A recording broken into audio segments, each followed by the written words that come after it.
This is the best of the week on Relevant Radio. Their courage will astound you. Their stories will move you. Their faith will inspire you. Welcome to Great Stories About Great Saints on Relevant Radio and the Relevant Radio app. We'll start now by discussing Saint Gianna Molla. She is quite, I think, a saint for the last century, at a time when the issue of feminism, abortion, family life, career, all come to a head. She stands right in the midst of that. She was only married for 7 years before she died. She had 4 children. Quite a phenomenal story. Saint Gianna Molla, she came from an Italian family, grew up in Italy. There were 8 children, 2 of whom were doctors. There were 3 religious. She had a religious sister. She had 2 brothers who were priests. One of them was actually a Capuchin who was first a medical doctor, who then went to Brazil to practice to be a Capuchin and ended up founding and putting together all of this work, medical work, from his medical work prior to becoming a priest. It's quite phenomenal as you kind of dive through all the work. But ultimately, she found herself, that is Saint Gianna Molla, in her 30th year, and she was planning to join her brother in Brazil, who was there as a Capuchin doing medical work for the community who needed it there, didn't have the same standard of medicine.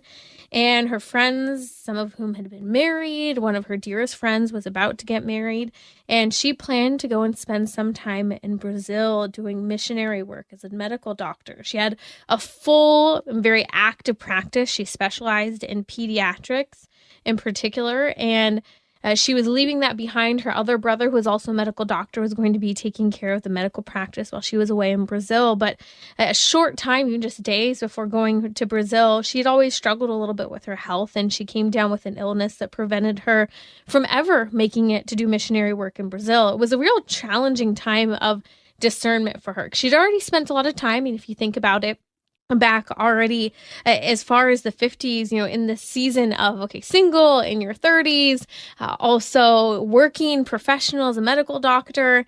She was seeing all of her friends marry. And so she spent a lot of time discerning and writing and discussing about vocation, especially in her journal. And she said, everything has a specific end. Everything obeys law. God has shown each one of us the way, the vocation, and the life of grace that lies beyond physical life. Our earthly and eternal happiness depends on following our vocation without faltering. She then goes on to ask, what is a vocation?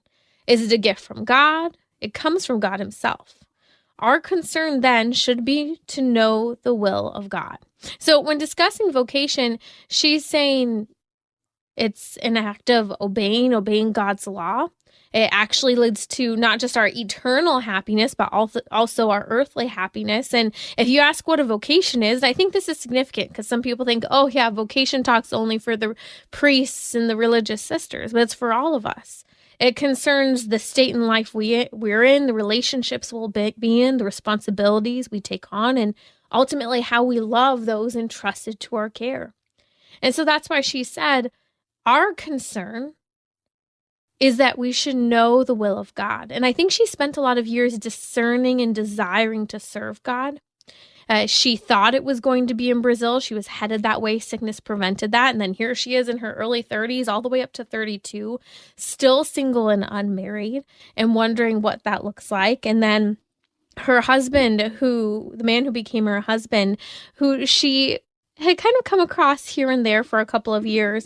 In 1955, she ultimately ended up marrying. And her husband, if you want to know, kind of fast forward for a moment, something pretty incredible.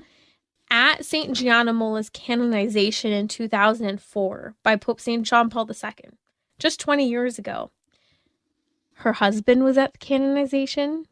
Her 3 surviving children, along with her siblings, were all there present for the canonization. Pretty phenomenal.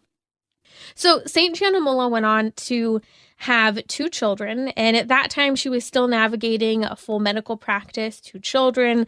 Her husband was traveling a lot, and they were trying to juggle and figure out the balance of family life and raising children, and her seemingly having this great medical practice, this great gift. And her gift was understood not just to be a physical aid and someone who was helping in the healing of others, but also spiritually. She gave great guidance and helped people in navigating medical concerns.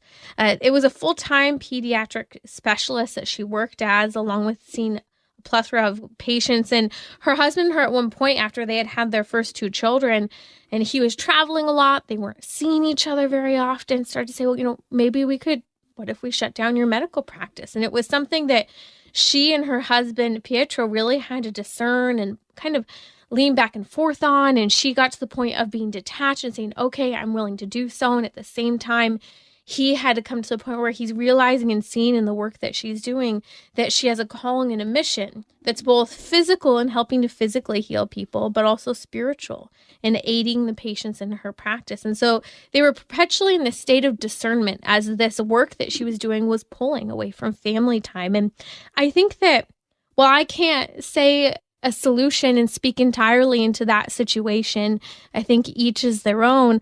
I think it points to the modern tug that most people have, couples and especially women, wives and mothers have today in the working world, and trying to find that balance of meeting our primary vocation and responsibility as wives and mothers while still answering the call of the great gifts God gives us.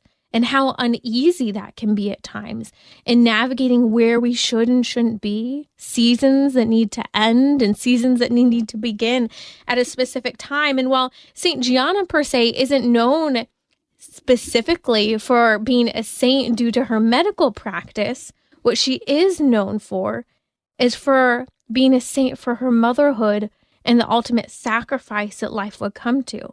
And so I think this is an important moment of discernment and just thought. And I think St. Gianna might be a great saint for asking her intercession and discernment, especially for women and mothers in the workplace and families, and navigating the pressure of our modern culture for women to always be in the workplace. There's actually something she says on her deathbed that I always kind of wondered if is something she referred back to with regard to her medical practice. But she said on her deathbed to her sister, who sat there in her final days comforting Gianna. And Gianna said this to her sister, and I'll preface it with this. Gianna had an experience that she expresses to her husband that I'll discuss later, that she already saw heaven at one point. She had been very ill in her final days and hadn't really been communicating. And then she started to have a bit of a recovery. And during that recovery, when she's more cognizant, she communicates to her husband about how she's already seen heaven. What's significant about that is she comments on judgment. And what she ends up saying to her sister is, if you only knew how different things are judged at the hour of death, how vain certain things appear to which we gave such importance in the world. And I think that's significant. Someone who ultimately dies in a sacrifice of motherhood is kind of looking back on the vain, important things of our lives. And I'll call it out as a woman myself. It's so easy to focus so intensely on our value in the workplace, our status, our contribution, and our education. I can't imagine that that's not at least some part of her reflection there. Again, you're just something to reflect upon in navigating and asking St. Gianna for assistance in discerning these. But St. Gianna ended up having 4 children. But when she was pregnant, they found out that she was pregnant with her 4th, not long before she was 40. They were really hoping for another baby. They knew their window of time was closing just based on her biological clock. She got married a little later into her 30s. And as they're expecting their 4th baby, they're very excited. They're about 2 months along, and they're pregnant with a baby girl. They found a growth in Gianna's abdomen while the Molla family was on vacation. They were vacationing in one of her favorite places in Italy. She loved skiing, and they were having this family time together.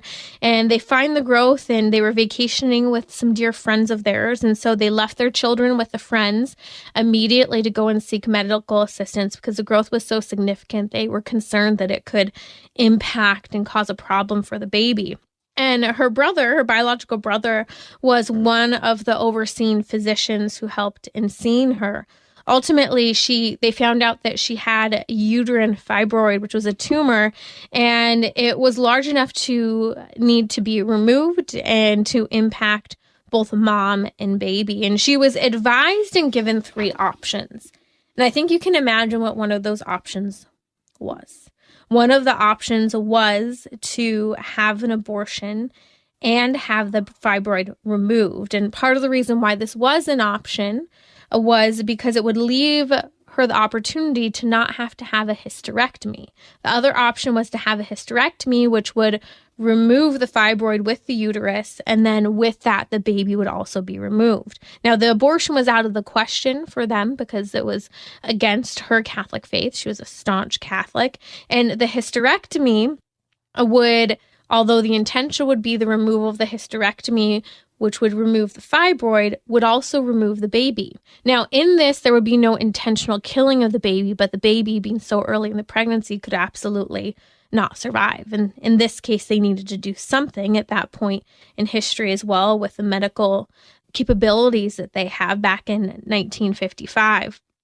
Now, here, for kind of Catholic context, they were very cognizant and confident in knowing the church's teaching that what is known as the principle of double effect would apply, and that their intention would be to save mom through the removal of the fibroid and via the hysterectomy that would remove the uterus. But what would happen indirectly would be the death of the baby through the early removal and separation of mom and baby.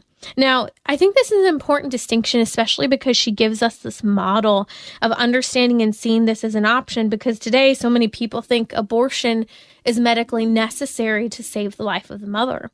But as we've had many medical physicians, OBGYNs, delivering doctors who have delivered thousands of babies, not once have any of them ever had to perform an abortion in order to save the life of the mother. Perhaps separate the baby from the mother early and engage in early delivery, but never the intentional killing. Now, depending on the stage in a pregnancy, babies often can't survive when early, such as in the circumstances of St. Gianna Molla's baby, who was only about 8 to 9 weeks along. But it's very different separation in early delivery from the direct and intentional killing of a baby. And so even though Gianna and Pietro knew this was an option, they chose a third way because they didn't want to not intentionally, but they didn't want to threaten the baby's life. They wanted to give that baby a fighting chance. And so they chose medical treatment for Gianna that was a little more on the risky side. They chose a surgical removal of the fibroid, where they were going to go in and engage in what was a rather risky surgery at the time, and it would lead to a strong potential for miscarriage, potential infection, and there was also, if things didn't work out well, it could lead to severe pain and discomfort during the rest of her pregnancy. Well, St. Gianna went forward with the surgical removal of the fibroid, keeping her uterus intact and keeping baby right where a baby was supposed to be.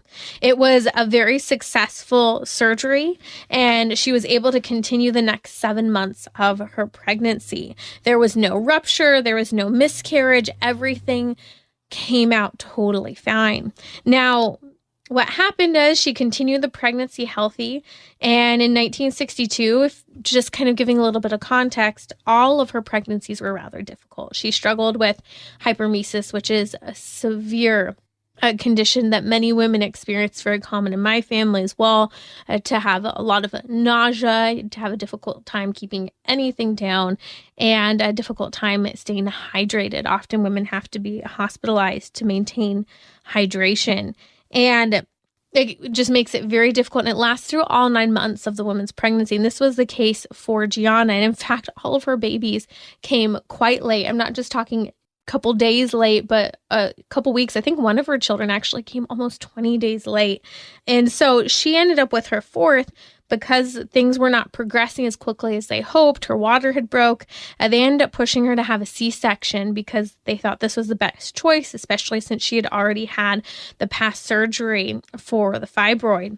Well, After the C-section, although it's not 100% clear from medical records, it seems to be that as a result of that C-section and potentially connected with the earlier surgery of the removal of the fibroid, she ends up contracting sepsis. Again, likely from the C-section, from what's understood. And she died 7 days later from a form of sepsis. It's documented that she refused medication because she wanted to be alert and herself. So she didn't take anything to ease the pain because she wanted to be as present to her family members as she could. The story is heart-wrenching. If you've never heard St. Gianna Molla's life and story and testament before, it's overwhelming. I was talking to someone earlier, I was being put through the pain of all of the nitty-gritty details of her life over this last week, really digging in and pondering what was most important to communicate about this saint. Again, the saint who isn't the saint known specifically for her medical practice and being a physician, even though I think the modern world likes to say Saint Gianna was a woman for our time. She was a professional. That's all wonderful, but ultimately, her sacrifice, the transformation, and again, not that she wasn't a holy person leading up to this, what she's known for is a sacrifice of saying no to an abortion. This entire episode of Trending with Timmerie is on the Relevant Radio app. The Relevant Radio app is completely free and updated daily with fresh articles, podcasts, and prayers. Don't delay, download the app today, and thanks for listening.